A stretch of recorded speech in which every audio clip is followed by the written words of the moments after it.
always a wonderful time for me to sit and talk with women who are touching lives, women who are, changing lives, people who are turning the hands of a clock for good.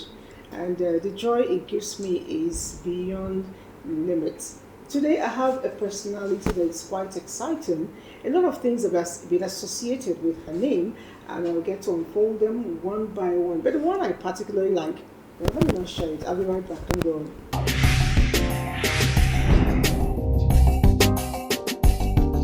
The show is The Woman. The Nigerian woman is one woman that is filled with the very positive pride, the pride of doing things and doing them well. My guest today is one of such. She's been described as an advocate for the very less privileged. She's been called the First Lady. I'll get to find out why. Some people say again that her philanthropy is beyond boundaries because she cuts across that job between here, Nigeria, and outside of Nigeria. We'll get to unfold that again. She is a pastor. She is a CEO of a very special company. She is, very importantly, the princess of the land. She is someone I want to simply present to you as Princess Pastor Vivian Etuka. You're welcome. God bless you. All right. I did mention that your special CEO is really, really special because you own the food bank, and that's the Bethel Outreach Community Services. Yes. And I know it's a company or organization that is working between Nigeria and Canada. Brampton, Ontario. Okay, all right. That's good. We'll get to unfold all of that you do. But I want to know, you studied psychology, Yes. family psychology, and even went extra mile to do the master's degree in the STEM environment anyway. And I kept wondering, what about you, in your upbringing, put you in this position of always wanting to give your all? I think I'll take it back to my mom. My parents actually. I grew up in a home that was filled with so many children. And some of them naturally born by my parents, and a whole lot of them were not born by my parents. But nonetheless, they were all my parents' children. And that's what my life is all about. Being able to make my life more than just Vivian. My life is not just Vivian. My life belongs to a larger tree than who I am. And that's why I do what I do. Being able to give smile, being able to give hope. It's very important to me that people can rely on me 100%. In my years of practice, I have had people say, okay, I'm very dependable, but never really put in the way you have put it, which I find quite, touching. And I'm wondering, relying on you, at what point does it begin? At what point does it end? I mean, I could rely on you to the point that I disturb your privacy. It has happened so many times. People will cross that line, but balance is the key. Being able to balance. And people often ask me, how do you balance? How do you stop it? Because I can be walking on the streets of Brampton, going to the grocery store or pharmacy. Oh, I know you. You're the one that gives us the happy box, that's what we call the grocery food, the happy box. And children, looking at them smiling, having a woman like me look into my eyes and telling me, I'm making it better because of the help your organization brings. That's the joy. That's the happiness. That's my life purpose. My life is not my own. It's not here today, gone tomorrow. So whatever I can to do what I can today, I do it. Who actually, in the ages that we have phones and everything, who is really private? Nobody. Can I call you 12 midnight, 1 a.m.? Trust me, I've had 4 a.m. calls. And you pick up? I pick up, especially if it's in the winter. Because you might have a family that's newly arrived. They're coming into Canada. No winter jacket, no snow boots, and they have kids. I can always come back to sleep. That sleep, I won't be able to sleep if I ignore them. What happens if I wake up and there's news, somebody just came into Canada, they froze to death, and it's something I could have helped? Then I could never live with myself, knowing I could have gone there and be there for the person. What if that was me, my sister, my brother? I want somebody, my children. I want someone like me to be there for them. I want someone they can depend on. Yes, it's tasking, but it gives me joy. Everyone is wired different. I am wired to give joy, and that's just me. That's cool. It's natural. That's good. Now Bethel Outreach Community Services, I know it's been on for a while. I knew when you had to do a program in 2002, 22, I had to follow you up on the black course you did. And I'm wondering, your focus is richly on the black. Why is that so? We live in a society where black and brown voices are not heard that much. And I've always told myself, when I get a chance to sit on that table, it's not just going to be me that is my color sitting on that table. I'm going to have other people, Caribbeans, Africans, sitting on the table and doing this work we're doing. I'm making sure that we're included in the tapestry that makes up our community. We recently opened, it's called the Brampton Food Hub. It's 13,000 square feet of glorious space where we get to receive food donation, where we get to bag the food before we start distributing it to the clients. And when we started doing it, I wanted to make sure that it had a keyword, inclusive ethnic. And that's very important to me, because I want to make sure that my people that have been so long underrepresented and underserved are being served. And we're getting there. If you come to the food bank, come to the food hub, I have gari, I have yam, I have plantain, I have goat meat, I have a goosey. In Canada? Yes, ma'am. I have a goosey, I have okra, I have a bono. It gives joy to be able to give joy. How do you source these things? We don't, but I have an incredible relationship with all African stores. And I talk to them, I speak to them. If we don't take care of our own, who else is going to take care of them? I can go to the big stores, Costco, Walmart. They give me everything I need. Why are we not doing the same thing? So, and I get them involved. I get them very involved. And also, when I'm buying, we also purchase because we get donations. I spread whatever I'm purchasing with all African stores. If you're going to help us, I'm bringing you $15,000, $20,000 worth of business to buy grocery from you. I'm going to ask you for something in return. And it has worked magic. So if I'm giving you that much revenue, you donating things to me, it's actually a plus for you, because you get to go on our website as a partner. And that speaks so much of you, of your organization. So we've been able to foster a very good relationship with organizations that are doing wonderful. We need more. And I'm always asking our black people, our African people, to donate, volunteer. Let your presence be known in the community. You never know when you have to come up for any position. When we have Africans, Nigerians running for any position, they come to us. And when you come to me, I'm going to look at your record with us. What have you done? Because for Africans in that community, what have you done?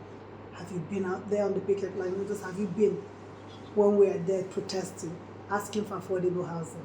So those are all the things that we do in Brampton that makes us who we are, Bethel Outreach Community Services. I also want to chip in something, because recently you were also on the TV, you talked about the Jaar Syndrome of our people.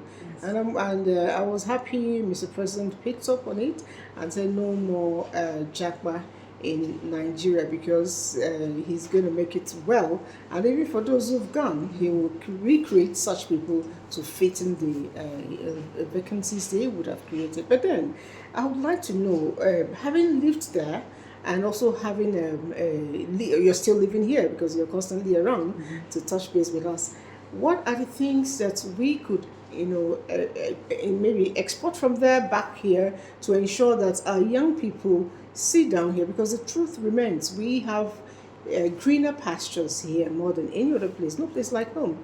How can we readdress that? Job creation.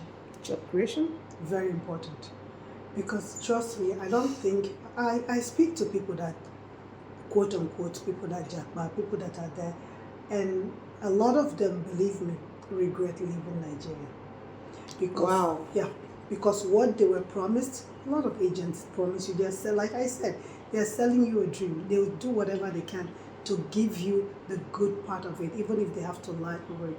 Some people, I've had doctors, nurses, lawyers, architects, sold off everything in Nigeria. They are there. Imagine being a medical doctor and you're in Canada as a caregiver making $18 an hour.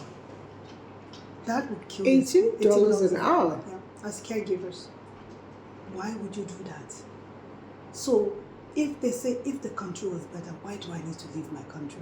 We've had this affect the children that they bring, mental health. Imagine as a child, you're used to house help, you're used to drivers taking you to school, and you come there in the cold, minus 15, you are walking to the bus to take the bus to school. Your mom has gone to work too early, your dad has, you have to fend for yourselves. It's really, it takes a toll on the children. Now, I have 2 kids. My daughter, Brittany Shania, she's 20.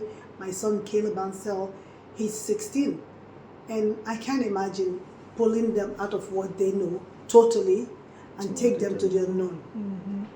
The mental health issue and the effect it has on the kids that come with the Jaar Syndrome, it's horrible. We see them acting out. We see some of them on drugs. That's the sad part of it. I've seen, I know what I deal with. Wow. Your organization has a way of touching base with the very lowest of the low in the society, and I'm happy you're doing a lot to change them. And I'm just wondering, why you're in Nigeria, what you design, is it only for Nigerians who are outside Nigeria? Are you also doing some outreach here? Absolutely. We just yesterday were at the IDP camp, and we're at some IDP camps and some orphanages, and I've always told myself, this is my birth country that I love so much. Canada is my home country that I love equally as much. Whatever I've done there, I can easily do here. Why not? They say charity begins at home. So we brought the same thing that we've been doing in Canada, the humanitarian work, so brought it to Nigeria. And we've been, this morning when you called me, I believe I was sounding dead to you on the phone. Yes, because I've been out all day, all night yesterday. I was even wondering if you were going to be able to make it. Yes. You know, we keep doing what we do here, going to the IDP camps, sharing clothing, toys. I'm not talking about used clothing, I'm talking about brand new clothing, toys, baby items, strollers, car seats, baby beds, different things, you know, not just children, but also adults, you know, because a happy mother, a happy father is a happy baby. True. So we're able to share, including food. So we're doing that, and Bethel Outreach wants it, because I do every week in Ontario, in Brampton rather, we feed 280 roughly families and individuals. Families, not individuals. Families, grocery store last you a whole 2 weeks, and that's every week. So if I can do it there, the same thing, even in my sleep, I can do it in Nigeria. So that's what we're here, that's what we want to be able to do and start. My motto is always be the change you want to see. So whatever I want to see, if I want to see a better Nigeria, what am I doing to make it a better Nigeria? True. Very true. And a lot of times we want to actually go in and participate in this kind of outreach you're doing, but so one thing or the other holds us back. Maybe for some people, the fear of seeing very strange things happening, you know, I know that I go to such places, I'm never the same. I cry for 2 days because of the things I see. Now, I know you're also a pastor, I did mention it. And that's where the term First Lady came in. I took you unawares when I said that, right? So they call you the First Lady, and the few persons I asked, they say it's not because you're occupying the first seat as the First Lady in the Bethel Church. It's because of your attitude towards the members of the congregation. And I'm wondering, you do all of this alongside your business, and you're still able to do your pastor role. You know, you're still able to, you know, play your role as a wife and mother. I had how many minutes interview? You've called your children like 3 times. You know, it shows a kind of bond with them. How are you able to, you know, weave your wool around to ensure that everything is intact and everybody's seemingly satisfied with you? Actually, everything I do is interwoven, it's interconnected. Everyone I see, everyone I touch becomes a family, and that's the secret. When you take people as a family, it makes whatever you do easier. It's like when they say, when you see what you love, it's no longer a job to you. Like what I do is not work to me, because it's my purpose. is my purpose. Okay. So everyone that's in church, you speak to the people in church, people in the society, in my community, people that play sports with my children. My daughter plays a D1 basketball, high level basketball. So is my son. All their team members, Mommy Vivian, Mommy Love, Auntie V, OG, they all come. So my home is open to everybody. My home is open to even the people that we serve. They become family to me because I sit down with you. I want to hear your story. You have to personalize it. When I hear your story, I put a face to it. When I talk to a doctor that says this and this is what I'm going through, I cry. I have in our clients, and they're from Iraq. They've been refugees in Jordan for 5 years. The wife is a gynecologist, the husband is a pharmacist, and the mother-in-law is also a medical doctor. But they had been in refugee camps in Jordan for 5 years. Imagine all the time they spend in school, all the money they've spent. Medicine changes by the minute. Sure. They've been out for 5 years. That story, when I heard it, I held him. I held his wife. We sat down, we cried. I said, let it out. And I told them one thing. I said, you have breath of life. You're in Canada. We're going to make it better. God is, do you believe? They said it was God is going to make it better. And they happen to be from the very minority Christian Iraqis. So imagine what they're going through. And I've taken them as family. When I go to my doctor, I have an Iraqi, they can come here and volunteer, I say, that's what you're going to do. That's how you enter. Volunteer, and start. Your psyche starts awakening that thing. Your joy starts coming back. It's been a year. They've been volunteering. From volunteer, my doctor hired the wife. Oh, wow. That's good. And that's what it's all about. Personalize it. Make your life, it's not just giving people food or helping people. What else? Take that extra step. And think outside the box. How do you find relaxation? If I see you, I laugh at me. I relax like cooking. Wow. That's like saying I relax like while I'm working. Because cooking is a lot of cook. I don't like anyone to help me. I love to cook. I love to watch people, make people happy by seeing them eat what I cook. I love to entertain. I just love making people smile. Weekends, every nook and corner where I'm cooking something, I'm grilling, I'm doing, even as I'm here, everyone, Madam, like shift. I cook better than you. I told the chef, I said, shift, I can cook, because that's just me. It's what gives me joy. It's what makes Vivian. I'm sure that's what Dr. Roland saw when she... He'll tell you. He's very passionate. He doesn't eat any food that's not his wife's food. Oh, wow. He knows his wife's food. Oh, wow. What's your me time with him like? He loves to tell stories. Okay. And he tells them wrong. And I laugh. He loves to tell stories like the kids say, Mom, tell the right version. Because he loves to tell stories of how he grew up in the village and just sing old songs. And that's what we actually roll on the floor. And, with the kids' friends, even, my children's friends, they kind of always gather around us because they know the environment we've created. It's filled with laughter, joy. Because we want to be able to enjoy each other. Tomorrow is not guaranteed. So I don't go to bed leaving anything undone. You're not sure of tomorrow. Okay. So our house is filled with laughter. My kids, my sisters, my brothers, everybody, my house is everybody's house. That's the way it should be. Now, let me take you a little bit on something that is not within your purview, at least for now, because you never can tell. Now, that's politics. You should look so. Oh, you never can tell when you change your mind. So, what do you think about women in politics at the moment? And empower a woman, empower a nation. I believe in that, and I believe that's what we need to do more. That's what, as a nation, as a growing nation, Nigeria needs to do. Get the women folks in, get us more involved. We want to do it. After all, it's a woman that raised, there are mothers that are more influential in the lives of all these men. True.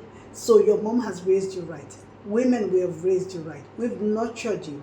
Why are you not giving us the chance to do what we do best? Let us nurture this country. Let us take it to greater heights. Give the women more voices. Get us more involved.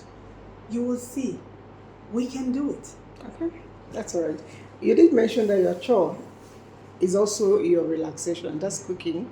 Well, for a lot of people, it is a chore. But we want to know what you really do there to make it look like fun and you drive everyone else. But I'm going to follow you. Yeah, I cook with love. You cook with love. Let's go and see that recipe. Go, love.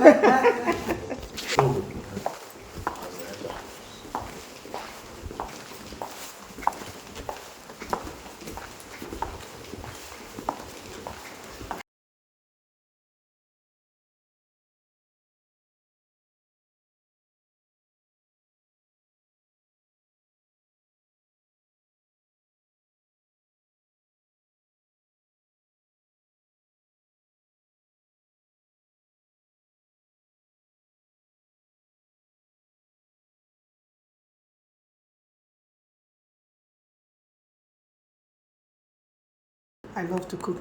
Christmas I was cooking up a storm. I still have some left. Yes, I love to You cook. just do the cooking. I'll help you with the testing. Okay, absolutely. Yes, when you need somebody to help you. Yes, I do, and we have our Korean barbecue. So do you want me to serve you, or do you want to serve yourself and the crew can also? No, I need you to present it. Today I'll just play a scene of Dr. Roland and you serve me. Yes, yes, The yes. female version, actually. Yes.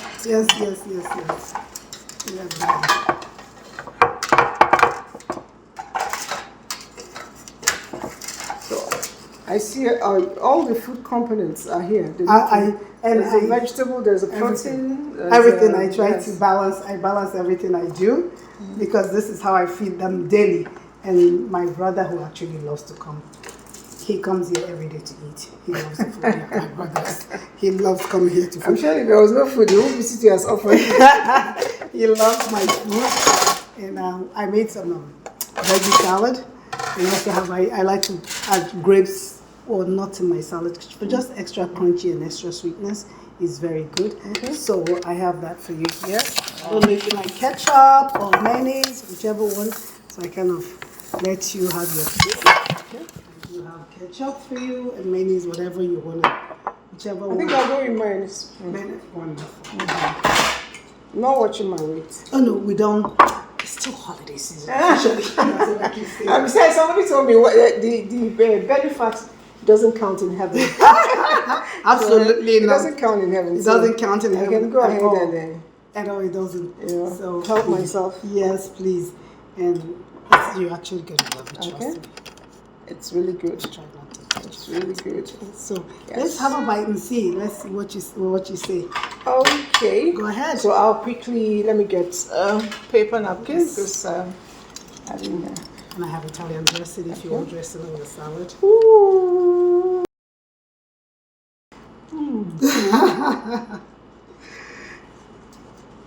Really nice. Thank you. Thank you. You're very welcome. So when you eat all this, you're supposed to add weight.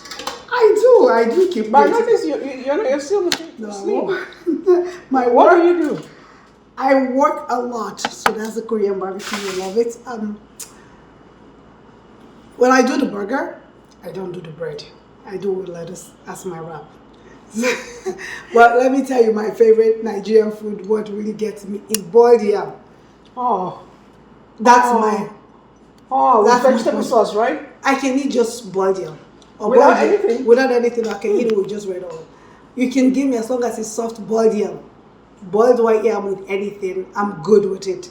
And that's what I eat. And since I came out, a lot of agidi, I eat agidi a lot. And With pepper soup? Just plain. White like that? Yes, ma'am. Oh, I don't know. that's a cool one. It is, I love it. I love All right, it. but I'm sure when you do all of that, because they're very loaded with carbohydrate, Yes. they also hit your gym. I see that. I do. All right, thank you so much. Just on a parting note, your word of advice to the timid Nigerians who think they cannot help. I want that advice, not to the poor, like those who have little to share. Absolutely. And that's what the work we do is not magic. It's a collaborative work. You know, when I come here, they say, oh, it cannot be done in Nigeria. So if we're doing it outside Nigeria, why are we not doing it here? Why are we achieving success outside Nigeria? It's because the government supports us. Like I said, the food hub that we just opened a few months ago, The government was so gracious to give us $2.5 million to open it because they knew they could count on us. They knew the work, they believe in the work we're doing. The government, individual people, I have people giving $30. I have people bringing grocery. That's what it takes. We need to have that same culture here of giving, of knowing, giving without expecting anything in return. That's it. A lot of people will be wondering, if I want to reach this woman, how do I do that? How do I connect to you? Can I send your phone number? Can I send your email? How do I get to? Yes, our email address is info@bocservices.org. That's info@bocservices.org. Get in touch with us. We will advise you if you're trying to relocate to Canada on better and legal ways to do it. So when you come there, you are not stranded. You're not on the street and not getting a phone call in the middle of the night saying, Vivian, we have a Nigerian family that just arrived, no jacket, no shoes, in the middle of the winter. But while in Nigeria, we're here to establish our organization in Nigeria, and we're really, really crying out to different organizations, different corporate bodies, governmental bodies. Let us come together and do better by the people that are in the IDP camp, people that are in orphanages, people that are less fortunate, those that are underserved or has never been served. I am here to give myself as a service provider. All right, for those of us who do not exactly have the need to jump, but we don't need to jump, man. Thank you so much. I must give you a hug. Oh, I'm a hugger too. Oh. Thank you so much. That is life. Thanks for giving life.